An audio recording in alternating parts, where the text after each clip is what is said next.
Hey, what's up, y'all? My name is Millennial Smark, and I'm bringing you the slop, the whole slop, and nothing but the slop. Just warning y'all right now, as you can hear that? It's called Miami, Florida, boys. That's that Miami rain for you. Might hear some thunder. Speak of the devil.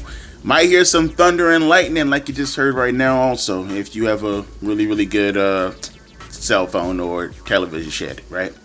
Also, let me hurry this up because I promised my son I was going to take him to Chuck E. Cheese today, and unfortunately, because it's pouring down raining and it's thunder and lightning, might have to put that on hold maybe till tomorrow. And the last thing I need is for that to be happening in the background and my kid kicking my door down trying to beat the crap out of me because I won't take him to Chuck E. Cheese. More importantly, the crying also from him. So let me get this out the way really, really quick. He's asleep at the moment, so I got time. Britt Baker wants out of her AEW contract. Link is down in the description box below. Britt Baker's AEW future is suddenly looking shaky, but walking away might not be as simple as fans think. BodySlam.net reports that sources have confirmed that Britt Baker is actively seeking to part ways with AEW, sending shockwaves through the wrestling world after weeks of cryptic posts and rumors about her status. Baker, who hasn't appeared on AEW television since November of 2024, fueled speculation with a pointed Instagram story last week. The former AEW Women's World Champion shared a quote about self-worth that immediately got people talking. The part she specifically highlighted read, "Same water. The only thing that changed its value was the place." The message continued, "So next time you feel your worth is nothing, maybe you're at the wrong place."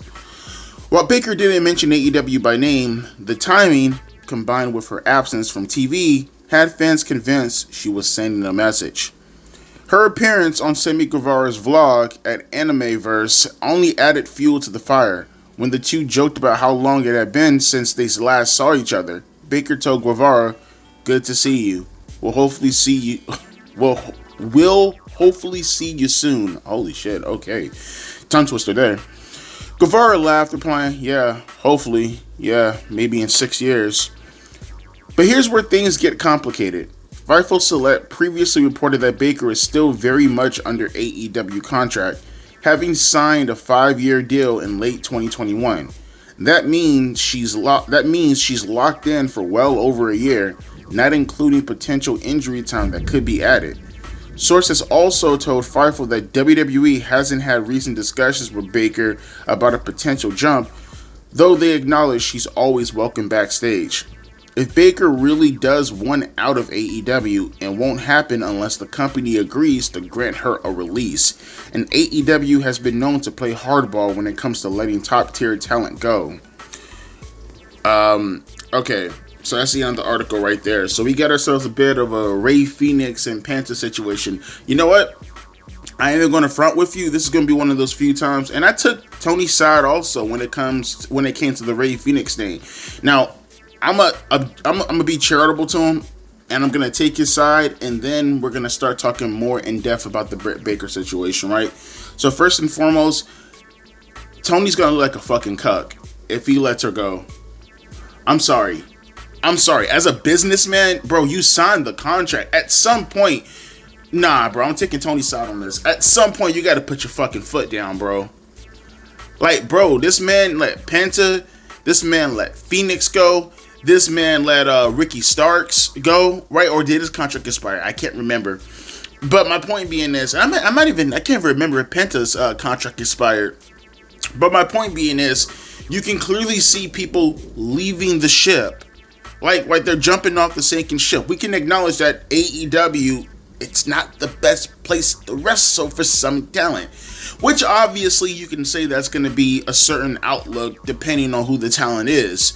But from an optics standpoint, if for nothing else, I can actually, at least for me, confirm that legitimately Ray Phoenix asked for his release and he put up such a fuss about it, and then Tony caved in and let him go out of his contract, right?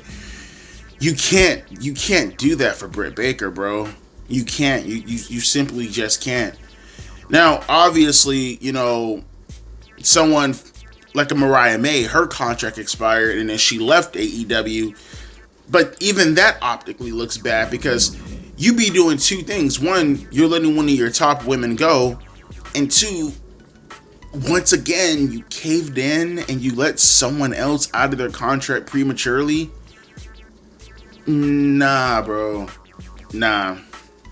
Now, I understand Britt Baker. She feels she has more to give to the business, and, you know, her good years are starting to pass her by because, you know, the timetable on a woman is going to be a lot earlier than the timetable on the man. So, like, always take into consideration, Britt Baker is like, what? I'm 30, I'll be 33 in a couple of weeks. So, Britt Baker is probably, what, like 34 years old? She's like a year older than me, right? You got to think about it. A woman who's 34, that's like the equivalent of a man being 44, essentially, right?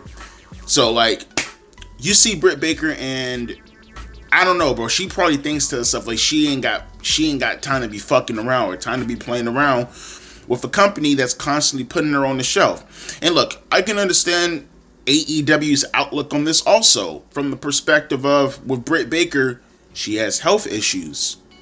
You know what I mean? Like, what was it? Didn't she have like a, I don't know, if maybe I might be getting her confused with, I could be wrong here. I could be getting her confused with Serena Deeb. I think Serena had the seizure, if I'm not mistaken, right? And I think Britt Baker had the mini stroke. I could be wrong about that, but I think that's how it went health-wise. You know, I think Britt Baker had the stroke. And then on top of that, Britt Baker also has like pretty gnarly back issues on top of that also, man. It's like the stroke, the back issues. I can't help but think that AEW is looking out for her from a health perspective, right? I don't think it has anything to do with necessarily name value, because right now it's not as if AEW has a lot of name value. I mean, really, once you get outside of the realms of, you know, Sasha Banks or Toni Storm, you know, who are you really messing with from a name perspective that really just like wows you on the television screen? You know, the ironic part about it, after Toni Storm and, you know, Sasha Banks or Mercedes Moné, the next biggest women's star, it might be Marina Shafir. When you really think about it, because who else gets more TV time outside of those two than the Death Riders? Marina Shafir might be the third most popular woman on AEW's television, and she can't wrestle. You know what I mean? So it's like, I doubt that Toni Storm or Tony Khan wants to keep Britt Baker away when he desperately needs names right now. He probably legitimately might just be doing this for her own good. And unfortunately, him doing it for her own good, it put her into the position where every star started to pass her by.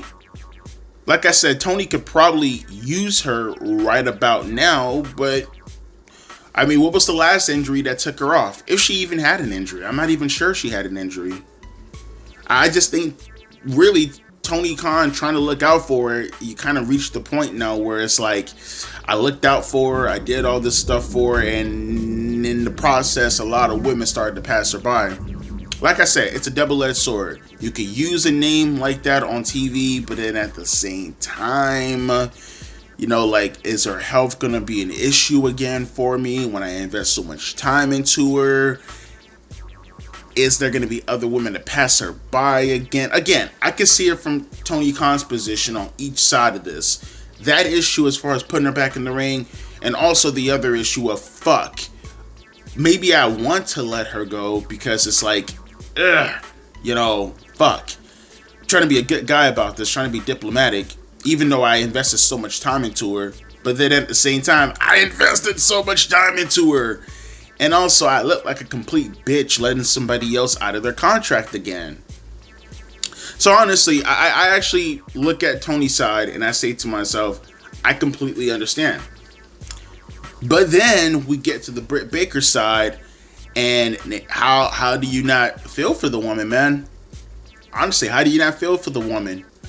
And look, throw myself under the bus right now because I was one of the people who was perpetuating that misinformation when talking about her and Adam Cole's relationship over the last year or so. I think my highest viewed video of all time. Now, granted, the whole video is based purely on speculation, and I make it a point every time in almost every accusation to point out that all of it is purely speculation. But at the same time, though, you know, it did hurt as far as discourse is considered when reflecting off of Britt Baker, because it's almost like a Charlotte Flair situation in WWE when you have so many things levied over you that's considered negative. You know, the bullying allegations, the prima donna attitude, and then unfortunately the constant accusations that she was pretty much treating my boy Adam Cole like he was nothing more than a Sneeko or an Adam 22. Like sit right there in that chair, watch me spread goatee, and Christian come over here and let's be Muslim for a second and sacrifice this booty hole. You know, that's essentially what I was going out there and spreading misinformation about, along with other people, but I can only take responsibility for what I did. You know, like, that's what this woman has been through, right? She's been through a lot, physically and emotionally. And to know that you started off in the company being pretty much the equivalent to Charlotte Flair. As a matter of fact, someone can correct me. I think I remember them saying that she was the first ever woman they ever signed to the company, like period, point blank. She was the first ever woman signed to AEW. And she was compared to Charlotte Flair. She was AEW Charlotte Flair for a moment.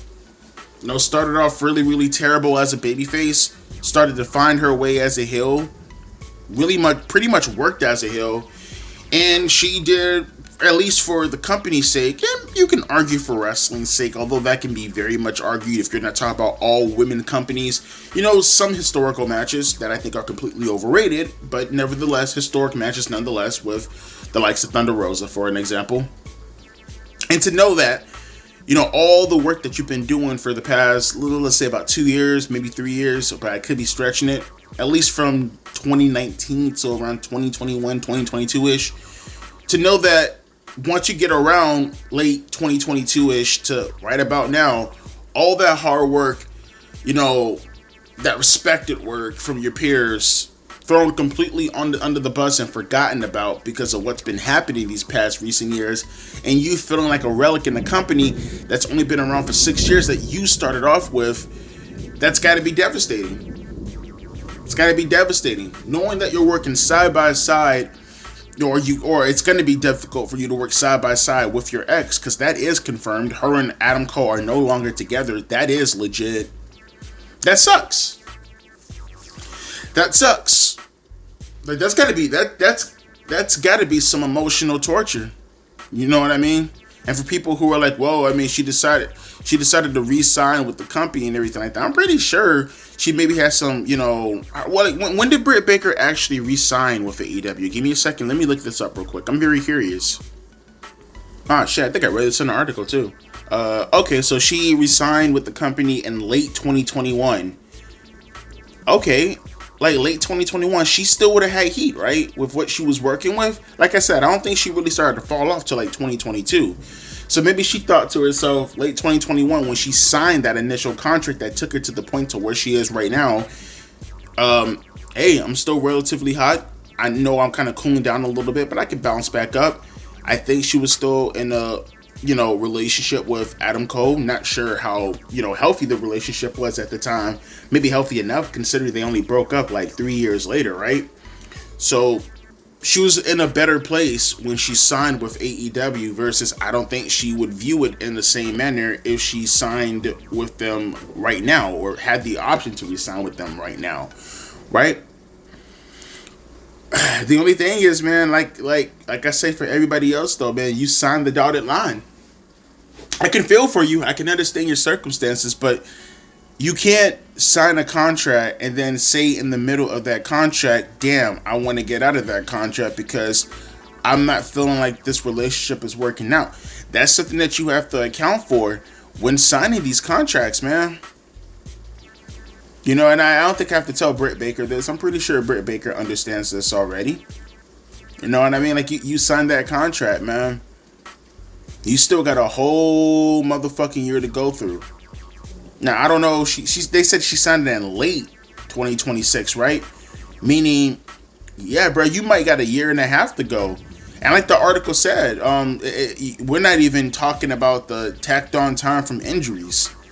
So honestly, Britt Baker very well could still be in AEW for another 2 years, maybe even 3 years, because she was out for a minute with one of them injuries, right? I think that mini stroke and that back injury combined took her out for like damn near a year.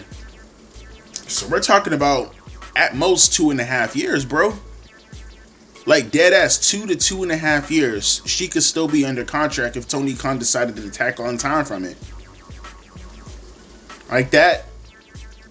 That's just the struggles, man. That's just the struggles. You know, when you got a contract like that, man, at this point. Here's the thing, too. Here's the thing. Time was tacked on to Ray Phoenix's contract. Now, if you ask me, side by side, obviously Ray Phoenix is a better talent than Britt Baker in every shape. Yeah, it depends. Now, I can't say that outright because Britt Baker can actually talk on the microphone. Ray Phoenix can't. You know, she has some, really cringy promos from Mercedes Moné, but overall, she can talk. And on top of that, Ray Phoenix serves a different role versus what role she served initially in the women's division.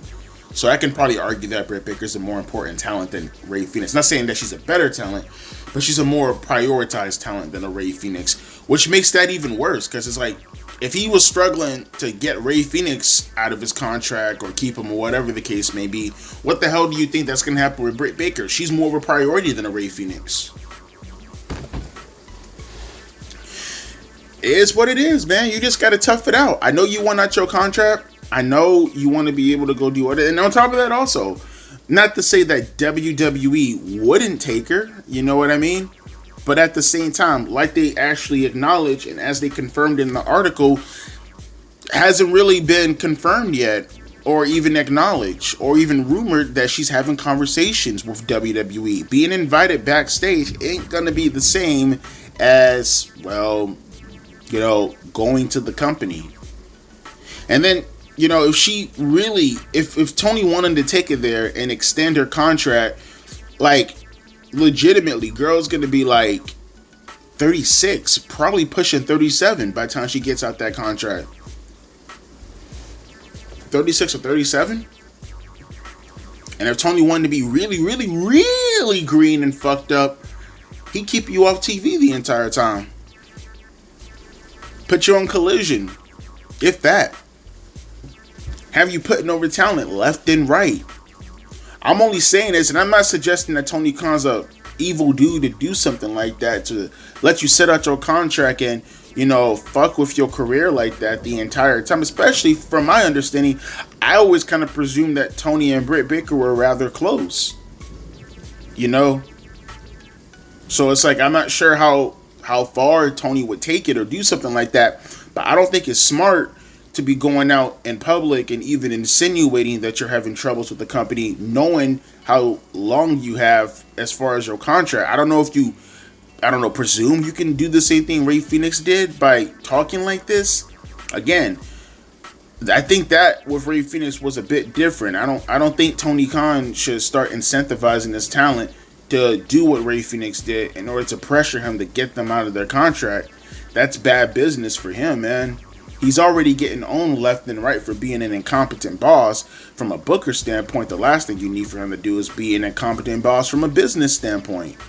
I'm sorry. I can feel and understand and empathize with where Britt Baker comes from, but just realistically, you can't keep cucking the man out like that. And I'm going to side with Tony Khan on this issue. I simply am. You can't just keep cucking the man out like that. You do it for one, now all of a sudden another 100 want you to do it for them. That's the bad thing about enabling really, really stupid behavior. Especially when the person who signed the contract knew what they were getting themselves into. You signed it, it was positive when you were positive, now it's negative when you're negative. That's not how that works, man. It's not how that works. I get where you're coming from, I understand, but you signed it. And that just is what it is. Take what comes with it. But that's just my opinion in the end of the day. Let me hear some of your thoughts down in the comment section below. And on top of that also, look, I'll say this too, really, really small tangent. WWE should really, really chill with just taking so much talent like that, man. If Will Ospreay could say that, I could say the exact same thing, right? they should chill on just taking anybody's talent. Just because they're coming from AEW doesn't automatically mean they should be put on a pedestal all of a fucking sudden. You know what I mean? Not say anything bad about Britt Baker. I can say this about any talent. It doesn't matter. You know, unless you're a humongous proven commodity. Nah, man, you shouldn't just be going out of your way left and right taking, you know, AEW talent just because they happen to be available at the moment. You have a very healthy roster. Let them be proven commodities, right? Well, should Britt Baker go out of her way to make herself more of a proven commodity before coming to WWE? I don't think so. But I do believe that having an overbloated talent simply for having an overbloated talent because you're taking another talent from AEW, I don't know, man. Just all of this just doesn't really favor Britt Baker from my eyes, at least from a fan outside looking in, right? But let me get the fuck up out of here. Like I said, it's pouring down rainy. Might have to hurry up and upload this before the lights go out. Or they flicker on and off, just like the story. But with that being said, I'll see you guys later on tonight for the Dynamite review. A deuces and a pea ice. Wish me luck, boys. Gotta go tell my son we ain't going to Chuck E. Cheese today.